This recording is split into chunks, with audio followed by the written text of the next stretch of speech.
రాష్ట్రంలో వ్యవసాయ రంగాన్ని మరింత బలోపేతం చేసేలా రైతులకు భద్రత, అధిక ఆదాయం వచ్చేలా చర్యలు చేపట్టాలని అధికారులను ముఖ్యమంత్రి నారా చంద్రబాబు నాయుడు ఆదేశించారు.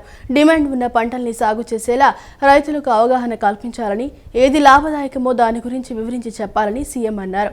అలాగే 365 రోజులు పంటలు పండించేలా చూడాలని, భూమిని భాగాలుగా విభజించి ఒకే రైతు వివిధ రకాల పంటలు సాగు చేసేలా ప్రోత్సహించాలన్నారు. ముఖ్యమంత్రి క్యాంపు కార్యాలయంలో వ్యవసాయం, అనుబంధ రంగాలపై ఆయా శాఖల ఉన్నతాధికారులతో ముఖ్యమంత్రి చంద్రబాబు సమీక్ష నిర్వహించారు. రైతులు ప్రకృతి సాగు కింద చేసే ఉత్పత్తులను సర్టిఫికేషన్తో విక్రయించేలా చర్యలు చేపట్టాలని, దీంతో ఆయా ఉత్పత్తులకు అధిక ధర లభిస్తుందని అధికారులతో సీఎం చెప్పారు. రాష్ట్రంలో గత ఏడాది రబీలో హెక్టారుకు యూరియా వినియోగం తగ్గడం శుభపరిణామమని అన్నారు. రైతు బజార్ల నుంచి డోర్ డెలివరీ చేసేలా వ్యవస్థను తీర్చిదిద్దాలని, దీనికోసం ఏదైనా ఏజెన్సీ సేవలు వినియోగించుకునేలా కార్యాచరణ చేపట్టాలని అధికారులకు ముఖ్యమంత్రి సూచించారు. రాయలసీమను గ్లోబల్ హార్టికల్చర్ హబ్గా చేసేందుకు క్లస్టర్ల వారీగా అభివృద్ధి కార్యాచరణ చేపట్టాలని తెలిపారు. ప్రపంచంలోనే తొలిసారిగా కోకో పంటకు సంబంధించి కోకో సిటీ ఏర్పాటు చేస్తున్నామని, కోకో సిటీ ఔత్సాహిక రైతులకు ఎక్స్పీరియన్స్ సెంటర్గా ఉండాలని అధికారులకు సీఎం సూచించారు. 250 ఎకరాల్లో దీనిని ఏర్పాటు చేసేందుకు సరైన ప్రాంతాన్ని ఎంపిక చేయాలని ఆదేశించారు. అరకు ఏజెన్సీలో కుంకుమ పువ్వు సాగును మరింత విస్తరించేలా, మంచి నాణ్యమైన దిగుబడులు వచ్చేలా అధ్యయనం జరపాలన్నారు. ఏపీ మష్రూమ్ మిషన్ 2026 నుండి 2031 కింద ఏడాదికి 1,00,000 మెట్రిక్ టన్నుల దిగుబడి సాధించాలని సీఎం లక్ష్యాన్ని నిర్దేశించారు. అనంతపురంలో ప్రయోగాత్మకంగా సాగు చేస్తున్న యాపిల్ పండ్లు రుచికరంగా ఉన్నాయని, వాతావరణం కూడా అనుకూలించిందని అధికారులు చెప్పగా, మరింత విస్తీర్ణంలో సాగు జరిపేలా అక్కడ వాతావరణాన్ని అధ్యయనం చేయాలని చెప్పారు. అలాగే ఆవకాడో, అంజీర్, పనస, జామ, మిరియాల సాగును పెంచేలా దృష్టి పెట్టాలని నిర్దేశించారు. అంజీర్ వంటి పండ్లను డ్రై ఫ్రూట్స్గా మార్చి వాటి విలువ పెంచేలా చర్యలు తీసుకోవాలన్నారు. రాష్ట్రంలో మొత్తం 50 లక్షల ఎకరాల్లో హార్టికల్చర్ సాగు జరిగేలా యాక్షన్ ప్లాన్ సిద్ధం చేయాలని ఆదేశించారు. బీపీఎల్కు దిగువన ఉన్న రైతు కుటుంబాలకు అనుబంధంగా డైరీ, లైవ్ స్టాక్ ద్వారా అదనపు ఆదాయం పొందేలా సహకారం అందించాల్సి ఉందని సీఎం తెలిపారు. ప్రజాప్రతినిధుల పనితీరు బాగుంటేనే పార్టీకి, ప్రభుత్వానికి మంచి పేరు వస్తుందని ముఖ్యమంత్రి చంద్రబాబు సూచించారు. ప్రత్యర్థులపై ప్రజల్లో ఉన్న వ్యతిరేకత ఆధారంగానే కాదు, మన పాజిటివ్ ఓటు పెంచుకునేలా శ్రమించాలన్నారు.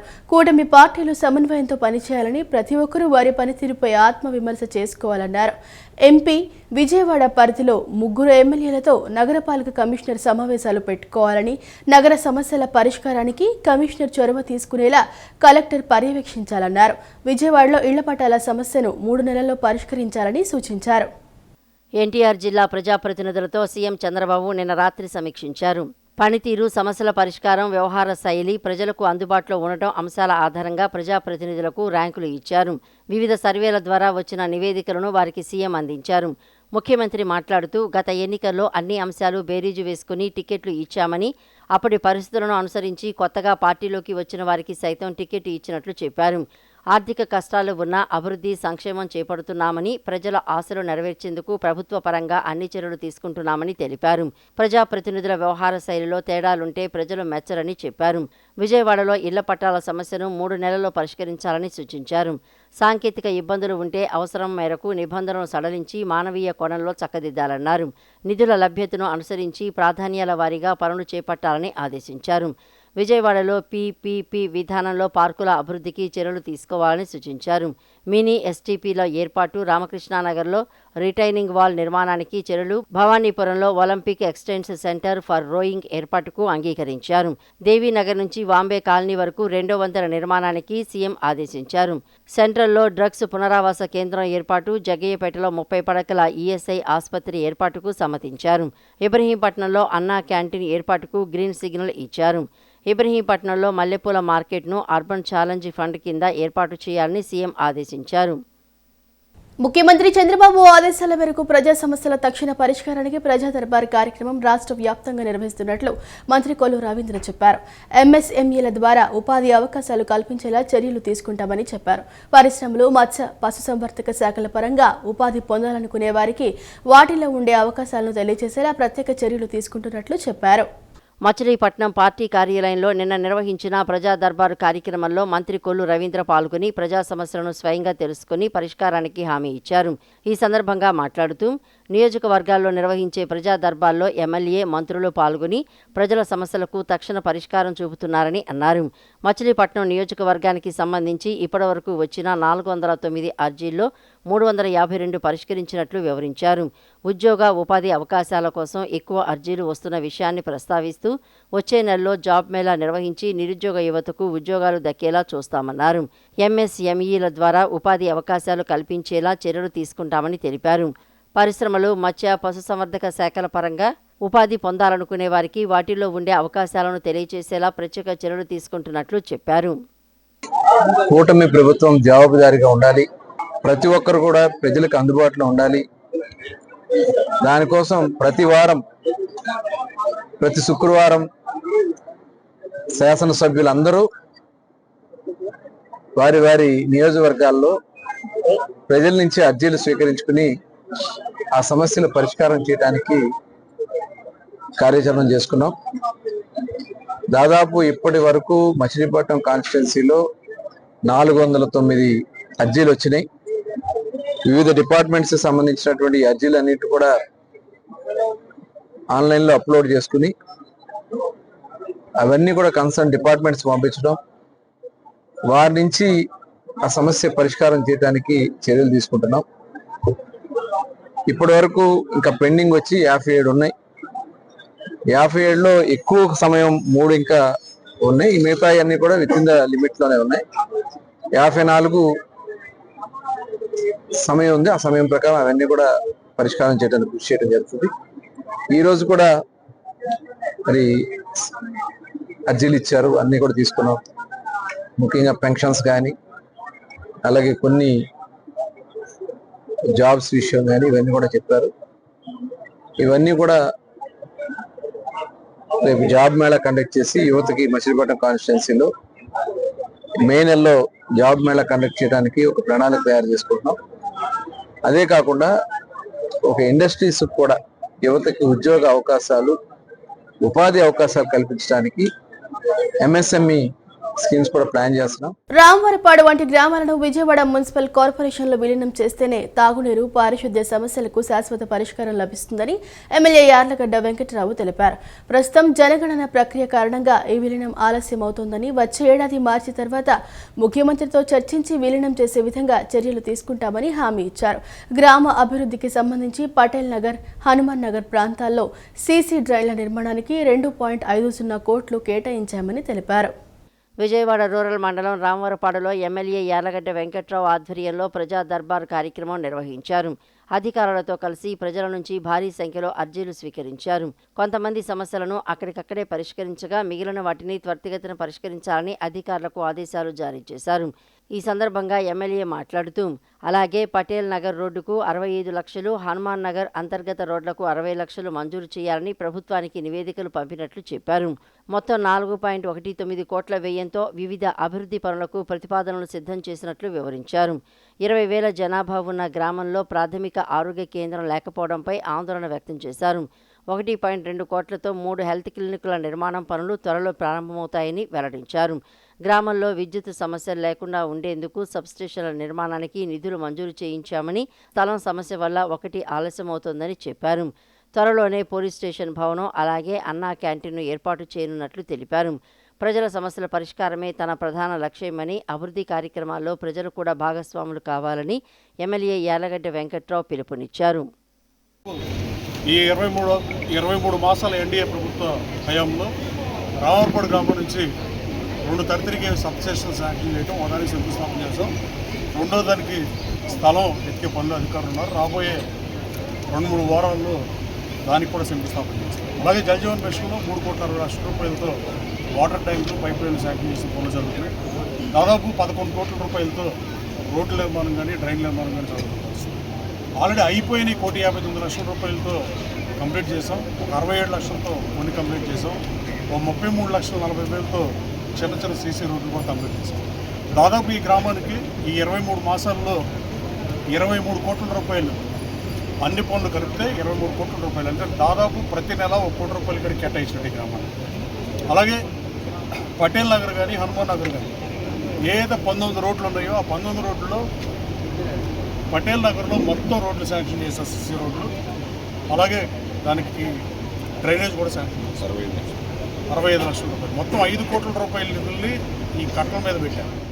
దేశ ప్రయోజనాలను ప్రధానంగా ఉంచుకుంటూనే సమాజంలోని ప్రతి వర్గాన్ని భాగస్వామ్యం చేస్తూ ముందుకు సాగే దృక్పథం సింగపూర్ అభివృద్ధికి పునాది అయిందని సింగపూర్ ప్రభుత్వ విధానాలపై పీఎంఓ మాజీ మంత్రి మిస్టర్ లిమ్ స్వీ సే మంత్రుల బృందానికి వివరించారు.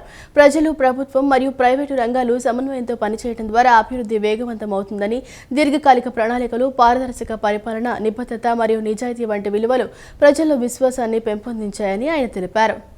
ఆంధ్రప్రదేశ్ రాష్ట్రాన్ని సుస్థిర అభివృద్ధి దిశగా తీసుకువెళ్లాలనే లక్ష్యంతో సింగపూర్లో పర్యటిస్తున్న మంత్రుల బృందం శిక్షణ కార్యక్రమం నిన్న 4వ రోజు కూడా కీలకంగా కొనసాగింది. ఈ శిక్షణ మరియు అధ్యయన కార్యక్రమంలో రాష్ట్ర మంత్రులు కింజారపు అచ్చెన్నాయుడు, బీసీ జనార్దన్ రెడ్డి, వంగల్పూడి అనిత, సత్యకుమార్ యాదవ్, అనగాని సత్యప్రసాద్ పాల్గొన్నారు. ప్రపంచంలో అత్యుత్తమ నగర పాలన, పర్యావరణ పరిరక్షణ, నీటి నిర్వహణ, సాంకేతిక వినియోగం వంటి రంగాల్లో సింగపూర్ సాధించిన విజయాలను లోతుగా అధ్యయనం చేస్తూ వాటిని రాష్ట్రంలో అమలు చేసే మార్గాలను మంత్రులు పరిశీలిస్తున్నారు. సింగపూర్ ప్రభుత్వ విధానాలపై పీఎంఓ మాజీ మంత్రి మిస్టర్ లిమ్ స్వీ సే మంత్రుల బృందానికి సమగ్రంగా వివరణ ఇచ్చారు. ప్రజా సమస్యల పరిష్కారంలో వేగం, సమర్థమైన గవర్నెన్స్కు మోడల్ నియోజకవర్గ స్థాయిలో ప్రజల నుంచి వచ్చే ఫిర్యాదులను వేగంగా పరిష్కరించే వ్యవస్థలు, స్థానిక సమస్యలను ముందుగానే గుర్తించి తక్షణమే చర్యలు తీసుకునే విధానాలు సింగపూర్లో ఎలా అమలవుతున్నాయో విశ్లేషించారు. ఈ విధానాలు ప్రభుత్వంపై ప్రజల నమ్మకాన్ని పెంచడంలో కీలక పాత్ర పోషిస్తున్నాయని అభిప్రాయపడ్డారు. రాష్ట్రంలో కూడా ఇలాంటి వ్యవస్థలను బలోపేతం చేస్తే ప్రజాసేవల నాణ్యత మరింత మెరుగవుతుందని మంత్రులు అభిప్రాయపడ్డారు. తాగునీటి సరఫరా, వరద నియంత్రణ, పర్యాటక అభివృద్ధి ఈ 3 అంశాలను సమన్వయం చేస్తూ రూపొందించిన ఈ ప్రాజెక్టు సింగపూర్ నీటి నిర్వహణలో కీలక భాగంగా నిలిచింది. ఈ సందర్భంగా నేషనల్ యూనివర్సిటీ ఆఫ్ సింగపూర్కు చెందిన NUS సిటీస్ డైరెక్టర్ కు టెంగ్చే పర్యావరణ అనుకూల విధానాల ద్వారా సింగపూర్ నీటి సమస్యను ఎలా అధిగమించిందో వివరించారు. గ్రీన్ రూఫ్ సాంకేతికత, పర్యావరణానికి అనుకూలమైన నిర్మాణాలు, ఆధునిక నగర ప్రణాళికలు సింగపూర్ను ప్రపంచంలో ప్రత్యేకంగా నిలబెట్టాయని మంత్రులు గమనించారు. మెరీనా బ్యారేజ్ పరిసరాలు, మెరీనా బే శాండ్స్ వంటి నిర్మాణాల వీక్షణ స్థలంగా, పర్యాటక కేంద్రంగా అభివృద్ధి చెందడం ద్వారా ఆర్థిక వ్యవస్థకు కూడా తోడ్పడుతున్నట్లు గుర్తించారు. మాజీ మంత్రి వైఎస్ వివేకానందరెడ్డి హత్యను గుండెపోటుగా చిత్రీకరించాలని చూసినట్టే వైకాపా నాయకుడు పెద్ద దస్తగిరి హత్యను గంజాయి ముఠా గొడవగా చూపుతున్నారని ప్రభుత్వ సలహాదారు ఎంఏ షరీఫ్ ధ్వజమెత్తారు. తనకు న్యాయం చేయాలని పెద్ద దస్తగిరి భార్య వేడుకుంటుంటే ఆమె వైకాపాకు క్లీన్ చిట్ ఇచ్చినట్టు సామాజిక మాధ్యమాల్లో ఆ పార్టీ నాయకులు తప్పుడు ప్రచారం చేస్తున్నారని మండిపడ్డారు. మంగళగిరిలోని టీడీపీ కేంద్ర కార్యాలయంలో ప్రభుత్వ సలహాదారు ఎంఏ షరీఫ్ నిన్న విలేకరులతో మాట్లాడారు. జగన్ హత్య రాజకీయాలకు పెద్ద దస్తగిరి హత్య పరాకాష్ఠని అన్నారు. పోలీసుల విచారణ ప్రారంభం కాకుండానే అతడి మృతికి గంజాయి ముఠానే కారణమని సాక్షి పత్రికలో తప్పుడు వార్తలు రాస్తూ విష ప్రచారం చేస్తున్నారని తెలిపారు. హంతకుల్ని కాపాడాలని ప్రయత్నిస్తున్నారని విమర్శించారు. జగన్ మేనమామ రవీంద్రనాథ్ రెడ్డి అక్రమంగా వేసిన వెంచర్ల విక్రయాల్లో పెద్ద దస్తగిరి కీలకంగా వ్యవహరించారని తెలిపారు. ఆయన ఇంట్లో దొరికిన 100 కోట్ల ఆస్తుల లావాదేవీలే హత్యకు కారణమయ్యాయని షరీఫ్ పేర్కొన్నారు. మరి తాడేపల్లి ఆదేశాలతోనే పెద్ద దస్తగిరి హత్య జరిగిందా అనే అనుమానం కూడా ప్రజల్లో చాలా బాగా నాటుకుపోయింది. ఏ రకంగా అయితే ఈనాడు ప్రతిపక్షంలో వచ్చిన తర్వాత రఫా ఆడిస్తాం, గంగమ్మ జాతరలో ఏ రకంగా పొట్టేలను బలిస్తామో ఆ రకంగా బలిస్తాం అని ఏదైతే రెచ్చిపోయి ఈనాడు వైఎస్ఆర్సీపీ నాయకులు, కార్యకర్తలు మాట్లాడుతున్నారో దానికి అనుగుణంగానే ఈ హత్య జరిగినట్టు ఈరోజు అనుమానం కలుగుతుంది. ఎందుకంటే ఈనాడు ఏదైతే ఏప్రిల్ 6వ తారీఖున హత్య జరిగింది, ఏప్రిల్ 7వ తారీఖున సాక్షి దినపత్రిక వైఎస్ఆర్సీపీ ప్యాంప్లెట్ అయిన సాక్షి దినపత్రికలో గంజాయి ముఠాలో దారుణ హత్య, గంజాయి మత్తులో దారుణ హత్య, డ్రగ్స్కు బానిసైన యువత అనే ఒక బ్యానర్తో మరి వార్త పడగవిప్పిన గంజాయి ముఠా అనే పేరుతో మరి దీంట్లో వార్త రాయటం జరిగింది. మరి ఎవరైతే హత్య చేశారో, వివేకానందుడిని హత్య చేశారని నిందారోపణలు ఉన్నాయో, మరి అవినాష్ రెడ్డి గారు ఆనాడు ఏ రకంగా అయితే వివేకానందుడి గారి మరి మరణం తర్వాత ఆయనని మరి ఏ రకంగా అయితే ఆయన వివేకానంద రెడ్డి గారు నివాళులు అర్పించారో, అదే రకంగా ఈనాడు పెద్ద దస్తగీర్ హత్య ఉదాంతంలో ప్రధాన నిందితుడైన నిత్యానంద రెడ్డి, ఈయన కడప డిప్యూటీ మేయర్గా కూడా చేశారు. ఈయన ఎక్కడైతే మార్చురికి రావటం, అక్కడ పెద్ద దస్తగీర్ మరి శవం దగ్గర కన్నీళ్లు పెట్టుకుని నటించిన ఉదాంతం ఈరోజు ఆస్కార్ అవార్డు కూడా పొందే పరిస్థితి ఉన్న నటనని ఈ సందర్భంగా మనం చేస్తున్నా. ఈ రకమైన అఘత్యాలు, ఈ రకమైన దౌర్జన్యాలు, ఈ రకమైన హత్యలు పాల్పడుతున్నారంటే వీరి నైజం ఎక్కడా కూడా మారలేదు, వీరు మారరు కూడా అనే పరిస్థితిని కూడా మనం అర్థం చేసుకోవాల్సిన అవసరం ఉంది. మచిలీపట్నం జిల్లా ట్రెజరీ కార్యాలయంలో పనిచేస్తున్న మహిళా ఉద్యోగినిపై లైంగిక వేధింపుల ఆరోపణలపై మహిళా కమిషన్ చైర్పర్సన్ రాయపాటి శైలజ నిన్న విచారణ జరిపారు. కార్యాలయ సిబ్బందిని విచారించారు. లోకల్ కంప్లైంట్ కమిటీ సభ్యులతో కూడా రాయపాటి శైలజ మాట్లాడారు. బాధితురాలికి న్యాయం చేస్తామని రాయపాటి శైలజ హామీ ఇచ్చారు. మచిలీపట్నంలో మహిళా ఉద్యోగినిపై లైంగిక వేధింపుల ఆరోపణలు కలకలం రేపుతున్నాయి. ఈ ఘటనపై ఏపీ మహిళా కమిషన్ జోక్యం చేసుకోవడంతో విషయం ప్రాధాన్యం సంతరించుకుంది. ఈ ఘటన మచిలీపట్నం కలెక్టరేట్ పరిధిలో చోటు చేసుకుంది. జిల్లా ట్రెజరీ కార్యాలయంలో పనిచేస్తున్న మహిళా ఉద్యోగిని అదే కార్యక్రమంలో ఉన్న సీనియర్ అసిస్టెంట్ కొంతకాలంగా లైంగికంగా వేధిస్తున్నారని ఆరోపణలు ఉన్నాయి. బాధితురాలు ముందుగా కలెక్టర్ను ఆశ్రయించినప్పటికీ తనకు న్యాయం జరగలేదని పేర్కొంటూ రాష్ట్ర మహిళా కమిషన్కు ఫిర్యాదు చేసింది. ఫిర్యాదు అందుకున్న వెంటనే మహిళా కమిషన్ చైర్పర్సన్ రాయపాటి శైలజ మచిలీపట్నానికి చేరుకుని ప్రత్యక్షంగా విచారణ చేపట్టారు. ట్రెజరీ కార్యాలయానికి వెళ్లి పరిస్థితులను పరిశీలించారు. కార్యాలయ సిబ్బందిని విచారించారు. లోకల్ కంప్లైంట్ కమిటీ సభ్యులతో కూడా రాయపాటి శైలజ మాట్లాడారు. బాధితురాలికి న్యాయం చేస్తామని రాయపాటి శైలజ హామీ ఇచ్చారు. పూర్తి వివరాలతో నివేదిక సిద్ధం చేస్తామని, ఆ నివేదికను జిల్లా కలెక్టర్కు సమర్పిస్తామని తెలిపారు. ఈ ఘటన ప్రభుత్వ కార్యాలయాల్లో మహిళల భద్రతపై మళ్లీ ప్రశ్నలు లేవనెత్తుతోందని అన్నారు. ప్రత్యేకంగా ఫిర్యాదు చేసినప్పటికీ వెంటనే స్పందన లేకపోవడం వంటి అంశాలు కూడా చర్చనీయాంశంగా మారుతున్నాయి. మచిలీపట్నం కలెక్టరేట్లో జరిగిన ఈ లైంగిక వేధింపుల ఆరోపణలను మహిళా కమిషన్ తీవ్రంగా పరిగణించింది. రాయపాటి శైలజ జోక్యం చేసుకోవడంతో న్యాయం జరుగుతుందని బాధితురాలు భావిస్తున్నారు. అది మరి ఎక్కడున్నా తెలీదు, బట్ రిటర్న్ రిపోర్ట్ అయితే ఏదైతే ఎల్సిసి చేసిందో, ఎల్సిసిలో ఎన్జిఓ ఉన్నారు, లీగల్ కౌన్సిలర్ ఉన్నారు, హ్యూమన్ రైట్స్ కమిషన్ నుంచి ఉన్నారు, పీడీ ఉన్నారు, and collector is the head of the LCC, వీళ్ళ కింద ఉన్నారు. సో వీళ్ళు I have seen the report, it is in, మరి అప్పుడే నేను చెప్పచ్చో లేదో తెలీదు, but it is a fair enquiry, it is a fair thing. మీరు కనుక దాంట్లో ఏమన్నా తెలిసి మళ్ళీ నన్ను అడగండి. నేను రిపోర్ట్ చూసాను, they given a fair report. మీరు అన్నట్టు అదేలే, ఎవ్రీవన్ ఒక్కొక్కరు ఏంటంటే వాళ్ళ ఒపీనియన్స్ వాళ్ళు ఇది చెప్తూ ఉంటారు, డిఫరెంట్ పర్సెప్షన్స్ ఉంటాయి ఒక్కొక్కరికి. సో అందుకే ఆ ఇనీషియల్ నుంచి షీ వాజ్ నాట్ హ్యాపీ, నాకు న్యాయం జరగదనే ఉద్దేశంతో వచ్చింది కాబట్టి మేము రావాల్సి వచ్చింది. సో ఎల్సిసి ఎంక్వైరీ, మా ఎంక్వైరీ రెండు కలిపి కూడా మేము. రాష్ట్రంలో పారిశ్రామిక వాతావరణాన్ని దెబ్బతీసే విధంగా మాజీ ముఖ్యమంత్రి జగన్ ఇటీవల చేసిన వ్యాఖ్యలు ఆంధ్రప్రదేశ్ అభివృద్ధికి ముప్పుగా మారుతున్నాయని రాజ్యసభ సభ్యులు సానా సతీష్ బాబు ఆందోళన వ్యక్తం చేశారు. గుంటూరు జిల్లా మంగళగిరిలోని టీడీపీ కార్యాలయాన్ని సందర్శించిన సందర్భంగా ఆయన మాట్లాడుతూ ప్రజలు అభివృద్ధిని కోరుకుంటున్నారని, ఎన్ని అడ్డంకులు వచ్చినా రాష్ట్ర పురోగతిని ఎవరూ ఆపలేరని ఆయన స్పష్టం చేశారు. దళితులపై జరుగుతున్న హింసకు బాధ్యులైన వారిని రక్షించే విధంగా వైఎస్ఆర్సీపీ వ్యవహరిస్తుందన్నారు. వైఎస్ఆర్సీపీ కుల వివాదాలను రెచ్చగొట్టడం, హత్య రాజకీయాలను ప్రోత్సహించడం, రాష్ట్ర అభివృద్ధిని అడ్డుకునే చర్యలకు పాల్పడుతోందని ఆయన తీవ్రంగా విమర్శించారు.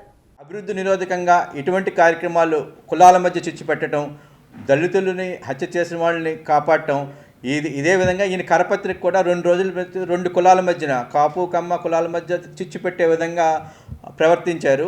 వాళ్ళ ఆర్టికల్, వీళ్ళ కరపత్రికలో వచ్చిన ఆర్టికల్ చూస్తే 2 కులాలు ఎప్పుడూ కూడా కొట్టుకుంటాయి అని రెచ్చగొట్టే కార్యక్రమం చేశారు. ఈ జగన్కి ప్రత్యేకంగా చెప్పేది ఏంటంటే, ఈయనకి కులాల మధ్య చిచ్చుపెట్టడం. మా గోదావరి జిల్లాలు ప్రశాంతంగా ఉండే జిల్లాలు, పచ్చని పొలాలు, కొబ్బరి చెట్లతో ప్రశాంతంగా జిల్లా. వాళ్ళు అధికారంలో ఉన్నప్పుడు కొన్ని కులాల మధ్య చుట్టు పెట్టారు. ఇప్పుడు మళ్ళీ ప్రత్యేకంగా కొన్ని కులాల మధ్య చుట్టు పెట్టాలని చూస్తున్నారు. దీన్ని మా గోదావరి ప్రజలు సహించరు. వీరికి ఈ 11 సీట్లు కాదు, 1 సీటు వచ్చేటట్టు బుద్ధి ఈ హత్యా రాజకీయాలు అన్నవి ఇతనికి ఆనవాయిగా ఎప్పటి నుంచో తాతల నుంచో వచ్చినట్టున్నాయి. అదేవిధంగా దస్తగిరిని హత్య చేయటం కూడా ఈ మధ్య చూస్తున్నాం. వీళ్ళందరూ కూడా ఓన్లీ హత్యలు చేసే వాళ్ళని ప్రోత్సహించటం, ఇటువంటి రాజకీయాలు చేయటం ప్రజలందరూ కూడా గమనిస్తున్నారు. అభివృద్ధి పదంలో నడుస్తున్న ఆంధ్రప్రదేశ్ రాష్ట్రాన్ని ఇతను అడ్డుకోవాలని చూస్తున్నాడు. జగన్మోహన్ రెడ్డి ఇతని ఆలోచన విధానం పోలవరం ప్రాజెక్టు కానీ, అమరావతి నిర్మాణం కానీ ఎంతో వేగతరంగా జరుగుతుంది. అంతేవిధంగా ఆల్సన్ మెటల్ కానీ రకరకాల పరిశ్రమలు ఆంధ్రప్రదేశ్కి వస్తున్నాయి. వచ్చే పారిశ్రామికవేత్తల్ని ఇతను అడ్డుకోవాలని చెప్పేసి భయపెట్టే కార్యక్రమంలో అతను గత వారం మాట్లాడిన విధానం కూడా మేము వచ్చిన తర్వాత ఇది మార్చలేమా, ఇటువంటి ఆలోచన విధానం పారిశ్రామికవేత్తలకు ఆందోళన కుదిరి చేసి ఆంధ్రప్రదేశ్ని వచ్చే అభివృద్ధిని అడ్డుకోవాలనే కార్యక్రమంతో ఈ విధమైన కార్యక్రమాలు చేస్తున్నారు. ఇదే విధంగా కార్యక్రమాలు చేస్తే ప్రజలు గమనిస్తారు. మీరు అభివృద్ధిని అడ్డుకుంటే ఈ 11 సీట్లు 1 సీటు అవటం ఖాయం. శక్తి యాప్ వినియోగంతో ఓ యువతి ఆపద నుంచి తప్పించుకున్నట్లు మంగళగిరి గ్రామీణ ఎస్ఐ చిరుమామిళ్ల వెంకట్ తెలిపారు. విజయవాడ బస్టాండ్లో ఆటో ఎక్కిన యువతిని చిన్నకాకాని సమీపంలో డ్రైవర్ అసభ్యంగా ప్రవర్తిస్తూ అత్యాచార యత్నానికి పాల్పడగా ఆమె శక్తి యాప్ ద్వారా సమాచారం ఇచ్చింది. వెంటనే స్పందించిన పోలీసులు ఆ నిందితుడు ఫణీంద్రను వెంబడించి పట్టుకుని యువతిని రక్షించినట్లు తెలిపారు. బెంగళూరు నుంచి అర్ధరాత్రి బయలుదేరి విజయవాడకు చేరుకున్న యువతి అప్రమత్తతతో ప్రమాదం నుంచి తప్పించుకుంది. పోలీసుల కథనం ప్రకారం బెంగళూరు నుంచి సదరు యువతి గురువారం రాత్రి విజయవాడకు చేరుకుంది. అక్కడి నుంచి తన గమ్యస్థానానికి వెళ్లేందుకు ఒక ఆటో ఎక్కింది. మొదట మర్యాదగానే మాట్లాడిన డ్రైవర్ ఆటో నిర్మానుష ప్రాంతానికి చేరుకోగానే తన అసలు స్వరూపాన్ని బయటపెట్టాడు. యువతి పట్ల అసభ్యంగా ప్రవర్తిస్తూ వేధింపులకు గురిచేశాడు. అప్పటికే రాత్రి సమయం కావడం, చుట్టుపక్కల ఎవరూ లేకపోవడంతో ఆమె తీవ్ర భయాందోళనకు గురైంది.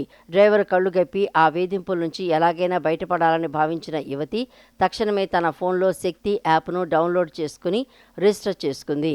అందులోని ఎమర్జెన్సీ బటన్ నొక్కగానే సమాచారం మంగళగిరి పోలీసులకు చేరింది. యువతి ట్రాక్ చేసిన మంగళగిరి రూరల్ ఎస్ఐ వెంకట్ తన సిబ్బందితో కలిసి నిమిషాల వ్యవధిలోనే హైవేపైకి చేరుకున్నారు. పోలీసులు వచ్చేసరికి చిన్న కాకాని సమీపంలో ఆటో నిలిపి డ్రైవర్ యువతిని వేధిస్తున్నాడు. పోలీసుల జీపును చూడగానే భయపడిన నిందితుడు ఆటోతో పారిపోయేందుకు ప్రయత్నించాడు. అయితే ఎస్ఐ వెంకట్ బృందం సినిమా ఫక్కీలో వెంబడించి ఆటోని అడ్డుకుని డ్రైవర్ని అదుపులోకి తీసుకున్నారు. అనంతరం ఆ యువతిని సురక్షితంగా ఆమె ఇంటికి చేర్చారు. ఆపద సమయంలో దైవంలా వచ్చి కాపాడిన పోలీసులకు భరోసానిచ్చిన శక్తి యాప్కు ఆ యువతి కృతజ్ఞతలు తెలిపారు. ఈ ఘటన మహిళల భద్రతలో సాంకేతిక ప్రాధాన్యతను మరోసారి చాటి చెప్పింది. ఫోన్లో శక్తి యాప్ ఉంటే ఆపదలో అండగా నిలుస్తుందని పోలీసులు ఈ సందర్భంగా గుర్తు చేశారు. బస్ స్టాండ్ వరకు ఆ తాతి బాగానే తీసుకొచ్చారు, ఏం మాట్లాడుతున్నా సరే అని అనుకున్నా. అక్కడ నుంచి వచ్చిన తర్వాత డాడీ కాల్ చేస్తే డాడీ అన్నారు బస్ ఎక్కి రమ్మా అంటే సరే అని చెప్పేసి నేను ఎక్స్ప్రెస్ బస్సు ఉంటాను అవి ఎక్కుదామని చెప్పేసి వెళ్తే మేము దింపము, ఆడపిల్లల్ని మేము ఈ టైంలో దింపము, కావాలని మేము బస్ స్టాండ్లో దింపాము, గుంటూరు బస్ స్టాండ్లో అని అన్నారు. లేదు సార్ మా డాడీ వచ్చేసారు అక్కడ దింపండి అని అంటే మీ డాడీ ఉంటే దింపుదాము లేదా దింపము అని అన్నారు. మా డాడీ ఏమో ఇంకా నేను వస్తున్నాను అని చెప్పేసి అన్నాను. ఈలోపు మరి సీట్లేమో ఖాళీ లేవు లోపల బస్సులో. సరే అని చెప్పేసి బస్ దిగేసి ఇంక నాకు ఏడుపు వచ్చేసి నాకు ఆ టైంలో డాడీ హెల్త్ బాగోక ఇలా పడుతున్నారు, మరి నా పరిస్థితి ఎలా అని చెప్పేసి నేను ఇంకా నాకు బాధ వేసేసి అక్కడ బస్ స్టాండ్లో చాలామంది మగవాళ్ళు ఉన్నారు. ఆటో దగ్గరికి వెళ్దాం రండి అని చెప్పేసి బయటికి తీసుకొచ్చారు. బయటికి తీసుకొచ్చిన తర్వాత ఇంక నేను బయటకు వచ్చేసి డాడీతో మాట్లాడుతా ఇక ఈ యాప్లో నేను రిజిస్టర్ అయిపోయాను. శక్తి యాప్లో నేను రిజిస్టర్ అయిపోయాను. Very good. అక్కడే విజయవాడ బస్ స్టాండ్ దగ్గరే నేను అయ్యాను.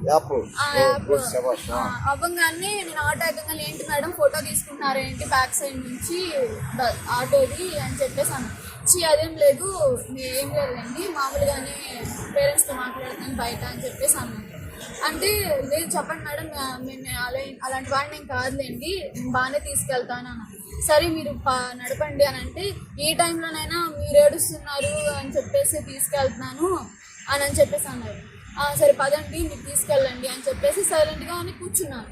నేను కూర్చుంటే ఇంకా మాట్లాడుతున్నారు మేడం మీరు ఎందుకు ఏడుస్తున్నారు ఏడమాకండి మీరు ఏడుస్తే క్యూట్గా ఉంటున్నారు అని చెప్పి వెనక్కి తిరిగి చూస్తున్నాడు. ఇంకా నాకు అది కొంచెం భయం వేసి హైవే ఎక్కగానే నాకు కొట్టేశాను. ఇంకా ఇదేదైతే అది అయిపోయింది అని చెప్పేసి స్టార్ట్ నొక్కేసాను. అది నొక్కగానే ఇక ఫోన్లు వచ్చేసి ఫోన్ రాగానే ఏంటి మేడం ఏంటి అనుకోవాల్సి వస్తున్నాయి మీకు ఏంటి అంత భయపడుతున్నారు ఎందుకని అని చెప్పేసి కొన్ని ఏరియాస్ చెప్పాను కదా అక్కడక్కడ ఏరియాస్లో స్లో చేసేస్తున్నారు. కాల్ వచ్చిందనగానే కొంచెం స్లో చేస్తున్నారు. కాల్కి ఇలా దించగానే ఫోన్ ఇవ్వండి అంటే ఫాలో చేస్తున్నా అక్కడ చెట్ల దగ్గర ఆపోయింది. నేను అంత గమనించి అదేమని అంటే ఇది కూడా టోల్ గేట్ వచ్చేసింది అని చెప్పేసి అన్నారు. అంటే మీరు ఫోన్ ఇవ్వండి ముందుంటారు మా డాడీ మీరు ఫోన్ ఇవ్వండి అని అంటే కొంచెం దూరంలో ఉండగానే అక్కడ టర్నింగ్ ఇక్కడ కాదు టర్నింగ్ లో ఉంటది కదా అక్కడే చెప్పారు నాకు. అంటే ఇట్లా తీసుకుని ఇట్లా వెళ్ళే టర్నింగ్ అవుతుంది అక్కడ అన్నారు. ఇంకా ఇట్లా మంచి పని చేస్తావు తల్లి. ఆ విధంగా శక్తి యాప్ ద్వారా నువ్వు ఈరోజు సేవ్ అయ్యి అంతే కదా. గవర్నర్పేటలోని రాష్ట్ర పన్నుల విభాగం సహాయ కమిషనర్ కార్యాలయంలో అటెండర్ ఉద్యోగం చేసే కొండపల్లి శ్రీనివాసరావు ఆదాయానికి మించి ఆస్తులు కలిగి ఉండడంతో పోలీసులు అరెస్టు చేశారు. అతడి ఆదాయానికి కూడబెట్టిన ఆస్తులకు ఎక్కడా పొంతన లేదు. స్థిర చరాస్తులు భారీగా పోగేశారు. బినామీ పేర్లతోనూ ఆస్తులు కొన్నట్లు భావిస్తున్నారు.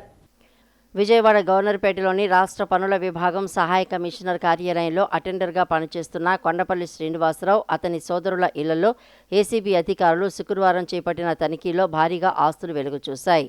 దీంతో అతనిపై ఏసీబీ కేసు నమోదు చేసింది. 1986లో శ్రీనివాసరావు ఉద్యోగిగా చేరారు.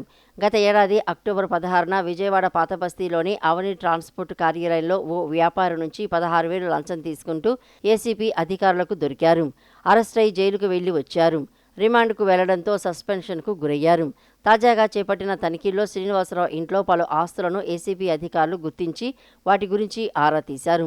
ఒక భవనం, 41 లక్షలతో కొన్న ఇంటి స్థలం, 5 బిస్కెట్లతో కలిపి 760 గ్రాముల బంగారం, 7.8 కిలోల వెండి, బ్యాంకులో 22 లక్షల నిల్వ, కొంత నగదు, విలువైన ఎలక్ట్రానిక్ పరికరాలు, 2 ద్విచక్ర వాహనాలను సీజ్ చేశారు. నిందితుడి భార్య, కుమారుడి పేర్లపై పలు ఆస్తులు ఉన్నాయి. శ్రీనివాసరావును ఏసీపీ అధికారులు అరెస్ట్ చేశారు. బస్సు ఆపలేదని ఆర్టీసీ డ్రైవర్ను ఓ మహిళ చెప్పుతో కొట్టారు. అంతటితో ఆగక 6 కిలోమీటర్లు ప్రయాణించి తన బంధువుని రప్పించి మరోసారి కొట్టించారు. దాడి చేసిన మహిళ ఓ కానిస్టేబుల్ బంధువు కావడంతో రాజీ చర్చలతో కేసు నమోదు కాలేదని తెలిసింది. కృష్ణా జిల్లా మోపిదేవిలోని పులిగడ్డ 4 రోడ్ల సెంటర్లో శుక్రవారం విజయవాడ కరకట్ట బస్సు ఎక్కేందుకు ప్రయాణికులు వేచి ఉన్నారు. అక్కడ బస్సును ఆపకపోవడంతో ఓ మహిళ ఆగ్రహానికి గురయ్యారు. తెలిసిన వ్యక్తి ద్విచక్ర వాహనం ఎక్కి మోపిదేవి టోల్ ప్లాజా సమీపంలో ఉన్న బస్టాప్ వద్దకు వచ్చి మరోసారి బస్సు ఆపాలని చెయ్యి ఎత్తగా అక్కడ కూడా డ్రైవర్ ఆపలేదు. ఆమె మరింత ఆగ్రహానికి గురై అదే బైకుపై మోపిదేవి శ్రీ సుబ్రహ్మణ్యేశ్వర స్వామి దేవాలయం వద్దకు చేరుకోగా అక్కడ బస్సు ఆగి ఉంది. తీవ్ర ఆగ్రహంతో డ్రైవర్ దగ్గరకు వెళ్లారు. 2 బస్టాపుల్లో చెయ్యెత్తినా ఎందుకు బస్సు ఆపలేదంటూ తీవ్ర స్వరంతో ప్రశ్నించారు. డ్రైవర్ కూడా అసభ్య పదజాలంతో బదులివ్వడంతో ఆమె సహనం కోల్పోయారు. డ్రైవర్ను చెప్పుతో కొట్టారు. ఫోన్ చేసి చల్లపల్లి బస్టాండ్ వద్దకు తన బంధువులను పిలిపించగా ఆయన కూడా డ్రైవర్ను మరోసారి చెప్పుతో కొట్టారు. దాడి చేసిన మహిళ ఓ కానిస్టేబుల్ బంధువు కావడంతో రాజీ చర్చలతో కేసు నమోదు కాలేదని తెలుస్తోంది. మేము పులిగడ్డది అక్కడ స్టాప్ ఉంది, అక్కడ ఆపలా, ముందుకెళ్ళారు, బ్రిడ్జ్ కూడా ఎక్కలేదు, ఇంకా ముందుకెళ్ళారు. మేము ముందుకెళ్ళేసి అప్పుడు ఆపలా ఫోన్ ఇచ్చేసాడు. అప్పటి నుంచి మళ్ళీ టోల్ గేట్ దగ్గర వెనకాల నుంచి హారన్ కొట్టుకుంటానే ఉన్నారు. టోల్ గేట్ దగ్గర చూస్తూనే ఉన్నారు. బస్సులో నుంచి చూసాను కొడుతున్నప్పుడు చూస్తూనే ఉన్నాడు. టోల్ గేట్ దగ్గర స్లో చేశారు టికెట్ తీసుకోవడానికి. అక్కడ ఆగి నుంచున్నా, అక్కడ ఆపలా, మళ్ళీ అక్కడ ఏంటి గుడి దగ్గర ఆపాడు. షార్ట్ సర్క్యూట్తో కారు ఎదుటి భాగంలో మంటలు వ్యాపించిన సంఘటన ఇబ్రహీంపట్నంలో నిన్న రాత్రి జరిగింది. అప్రమత్తమైన కారు యజమాని వెంటనే కారు దిగిపోయారు. సమీపంలో ఉన్న స్థానికులు కారు ఎదుటి భాగం డోర్ను తెరిచి నీటిని చల్లార్చారు. అయితే ఆ సమయంలో కారుకు సంబంధించి ఏసీ పనిచేయకపోవడంతో డోర్లు వెంటనే తెరుచుకున్నాయి. ఏసీ పనిచేయకపోవడం కారు యజమాని అదృష్టమేనని కారు మెకానిక్లు, పోలీసులు అంటున్నారు. మైలవరానికి చెందిన శ్రీనివాస్ వ్యక్తిగత పనులపై విజయవాడ వెళ్లారు. పనులు ముగించుకొని తిరిగి తన బోలెరో కారులో నిన్న సాయంత్రం తిరుగు ప్రయాణమయ్యారు.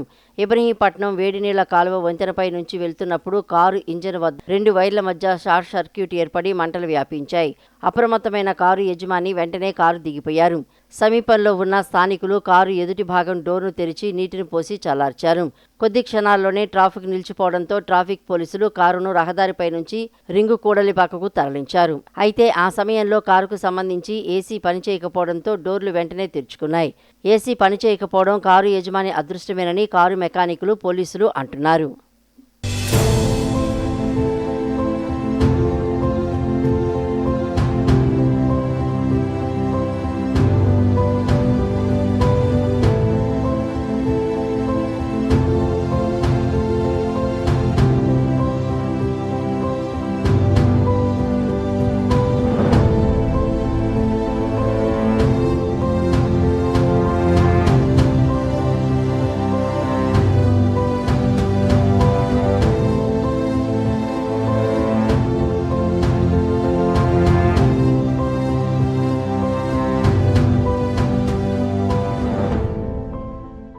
ఇంటర్మీడియట్ పరీక్ష ఫలితాల్లో విజయవాడ గాంధీజీ మహిళా కళాశాల ఉత్తమ ప్రతిభ కనపరిచారని కళాశాల ప్రిన్సిపల్ ఎం రమణశ్రీ అన్నారు.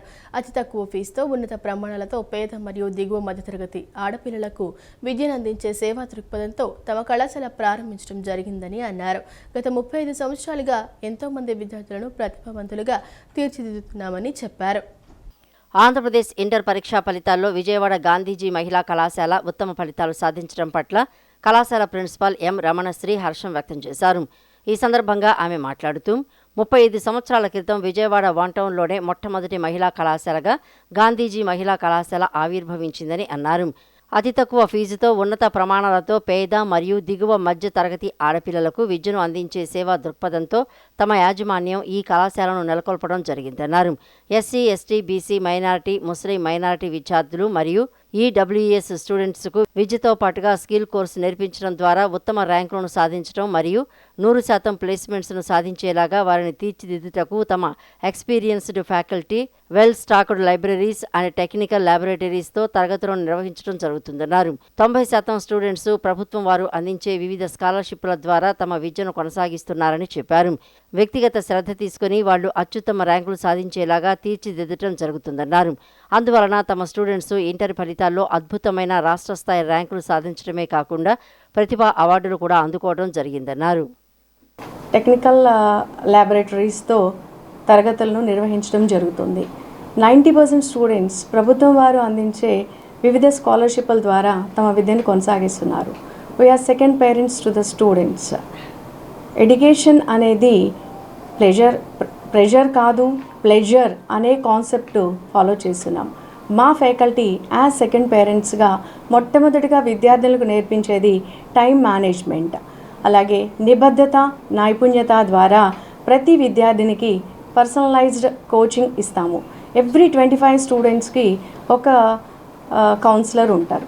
ఈ కౌన్సిలర్ వాళ్ళని ప్రతి ఫీల్డ్లో కూడా ఏ విషయాల్లో వాళ్ళు తక్కువ మార్కులు సాధిస్తున్నారు అనుకుంటారో వాటిల్లో వాళ్ళని ట్రైనప్ చేస్తూ వ్యక్తిగత శ్రద్ధ తీసుకొని వాళ్ళు అత్యుత్తమ ర్యాంకులు సాధించేలాగా తీర్చిదిద్దడం జరుగుతుంది. ఈ వార్తలు ఇంతటితో సమాప్తం. మరో బులెటిన్తో మళ్ళీ కలుద్దాం. అంతవరకు సెలవు. నమస్కారం.